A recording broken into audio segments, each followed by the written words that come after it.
On me reproche parfois, plus ou moins ouvertement, d'avoir choisi, d'avoir élu une planète, Saturne en l'occurrence, ou en tout cas trois significateurs, que seraient le Soleil, la Lune et Saturne, et de laisser de côté les autres.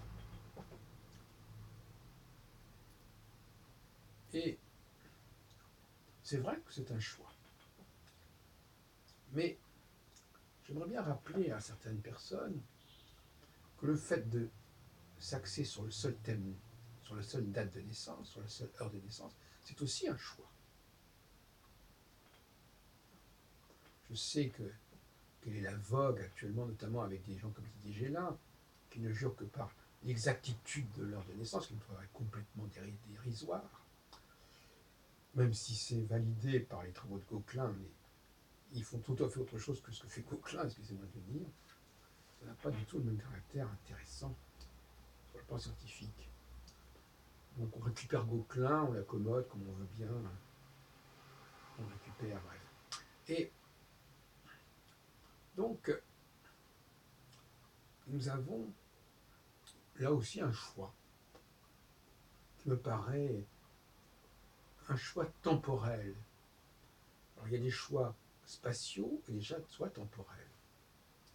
Le choix spatial, c'est de dire je prends cet astre et pas tel autre. Pour des raisons qui s'expliquent, parce que quand on prend trop de choses, eh bien on est dans la confusion. C'est pas difficile à comprendre. Alors le choix temporel, qui est pratiqué par certains, consiste à ne jurer que par le thème natal. Et même ne faire des prévisions qu'à partir du thème natal. C'est d'ailleurs un peu le choix de quelqu'un comme Roger Eke. Mais c'est aussi le choix d'un Didier Gélin, qui, lorsqu'il faisait des études sur l'histoire de la chanson française, mentionnait des tas de choses dans la vie des gens, mais ne se référait qu'au thème natal, et même pas en termes de direction, et encore moins en termes de transit.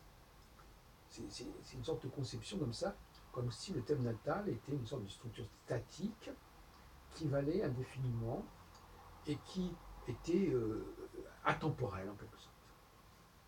Donc, vous voyez bien que alors, ce choix temporel du seul moment de naissance est quelque chose que je réfute totalement et qui déconsidère l'astrologie. Il y a un mouvement cosmique, il y a un processus qui est effectivement qui est totalement accepté au niveau de l'astrologie mondiale, bien entendu, mais qui n'est pas au niveau individuel, ce qui est regrettable. Il y a un processus qui fait que tout autour de notre vie, il y a des dates marquantes, des configurations marquantes qui sont, à mon avis, plus importantes, plus déterminantes que le moment de la naissance. Vous voyez bien, donc finalement, ceux qui disent, mais nous on ne choisit pas, mais si, on choisit. Le moment de la naissance, c'est un choix. On se polarise. Or, moi, j'ai ma théorie sur le moment de la naissance, qui est la suivante. Je crois l'avoir déjà dit, mais je le répète. Le moment de la naissance, c'est l'astrologie de la naissance, tout simplement. C'est-à-dire, c'est tout ce qui traite de ce qui se passe au moment de la naissance.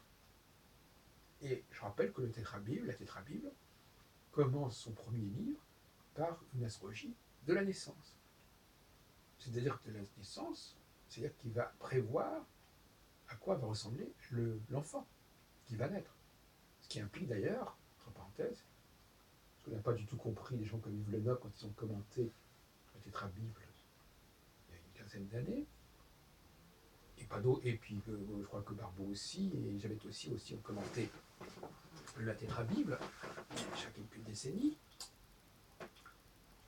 Le, on ne peut pas comprendre les premiers chapitres de la tétrabible si on ne comprend pas que l'on se base sur un thème horaire permettant de savoir à quoi va correspondre l'enfant.